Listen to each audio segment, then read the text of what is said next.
2. What? There we go. Now we got the audio paired up with the video.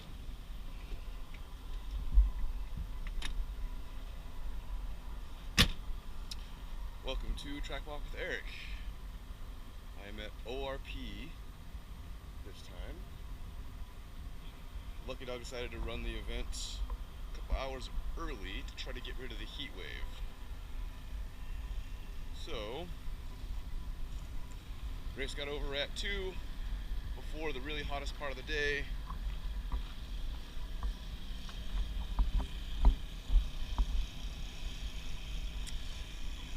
And now it's time for my track walk at the hottest part of the day. I could not convince anybody to walk with me this time.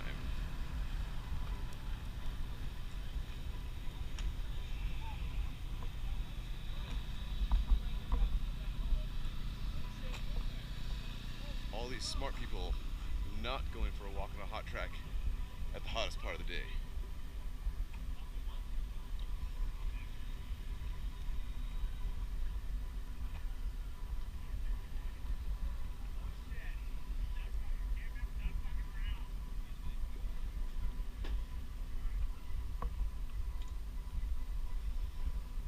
Yesterday was 105 or 110. The asphalt here, we gunned it about this time of day, and 125, 126.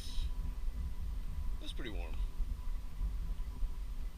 It makes sense that people don't want to walk 2.3 miles in high Oregon desert around a very hilly track in the heat of the day. But I'm Eric. I'm not like most people. I like walking tracks.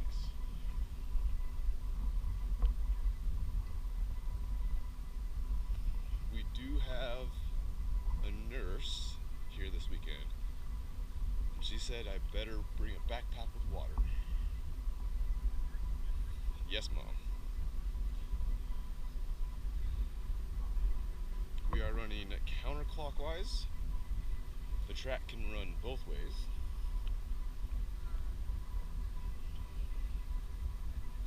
Starting in pit in. Nothing on this track is flat or level or easy to see.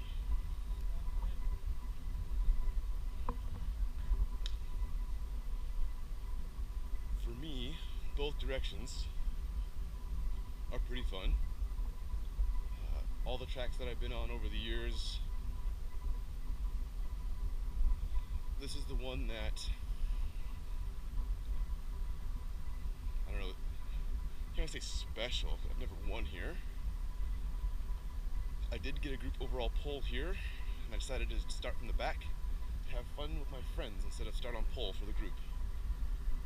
The only overall group pole that I've gotten in 18 years of racing,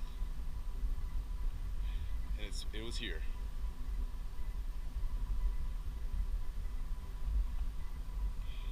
.3 miles, if I remember right. Elevation change per lap is over 400 feet. Like I said, nothing is level, nothing is flat. Everything's either on camber, off camber, blind. You can't see anything. So in the counterclockwise direction, we are approaching pit out. Originally, they named the sections. This is Continental Corner, aka turn 16. They numbered the turns clockwise.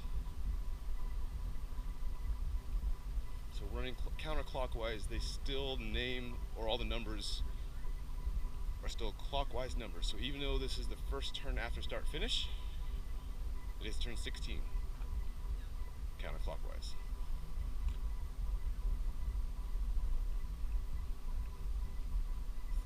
Let's see, high desert in Oregon, I want to say we're somewhere between 2,500 feet and 3,000 feet elevation.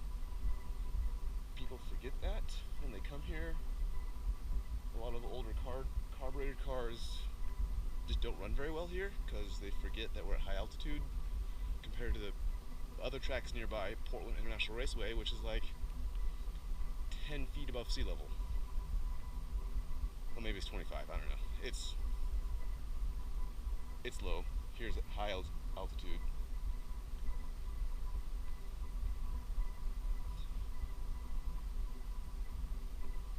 There is a lot of runoff space. It's relatively groomed. You know, it's high grass, but it's powdery, it's deserty. If you go out off track, you miss your turn in, which can happen.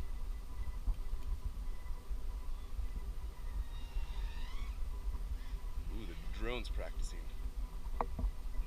You end up exiting early here, and there's dirt and gravel and big rocks to try to keep it down.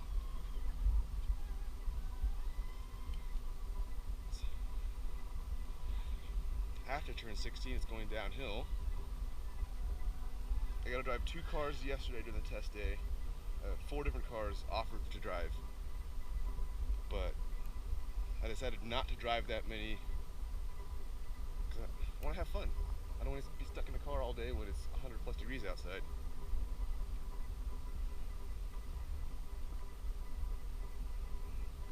Quite a few cars went off today on the exit of turn 16.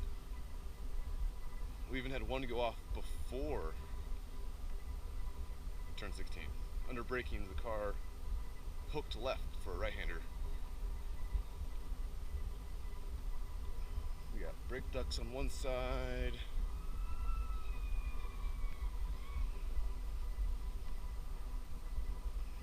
Possibly brake ducts on the other side.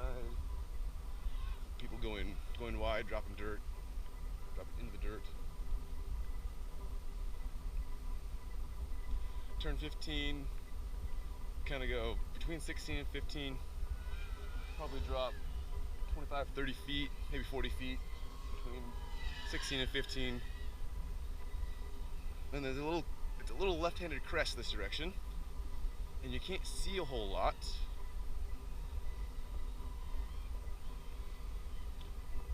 There's no curbing, there's no reference points, you just have to know how sharp turn 15 is. Because it's flat out. Every car that I've driven here, this direction, 15's flat out, and it's a turn that then turns into 14, which is even sharper downhill and off camber, and you can't see anything. Fun, right? I think so. I've tried to describe what it's like driving on ORP to some people that have driven other tracks around the country. And if you imagine being able to drive on an old wooden roller coaster, that is basically ORP. You know, no loop-de-loops, but you have camber on one side, off camber on some other turns, downhill, uphill. It's never boring here.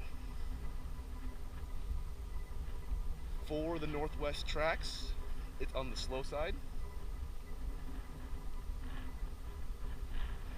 Let's see, the fast car I was in yesterday, I got up to about 108, 109 miles an hour, that ballpark. Same car at Portland goes 125 to 130. So, straightaways aren't very straight. They're either uphill or they're a turn. There are optional brake markers that could be used. They are styrofoam, and they get put in concrete slits on the side of the road, and they can be reversible, so the braking zones can be used no matter which direction you go. And as I approach 14, you can see it just crest and fall away from you. First time that I drove my M3 here, it did not have ABS, and this turn did not like my car at all. All it would do was lock up tires. So this is the one area coming downhill to a pretty good braking zone that then the turn falls away and it's off camber. After turning, you can't even see where the apex is at still. And I'm walking. seen a couple cars go too quickly, understeer straight off, and they go up into the grass. Not too bad.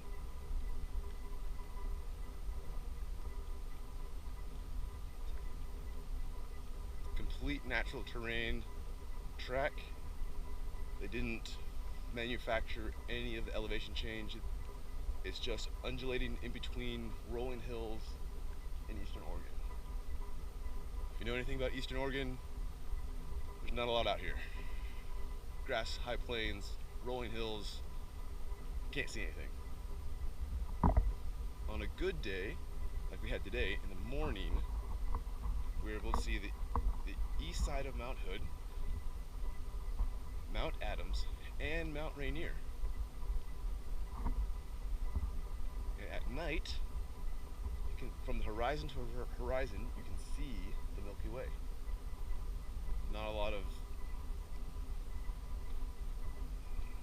not a lot of light in the area because there's no real big cities.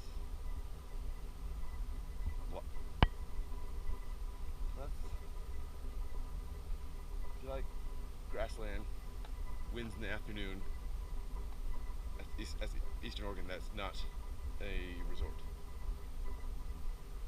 Because there are some resorts around centered bodies of water or mountains where you can ski and snow. Most of Eastern Oregon is desert. Not trees, desert. Farmland.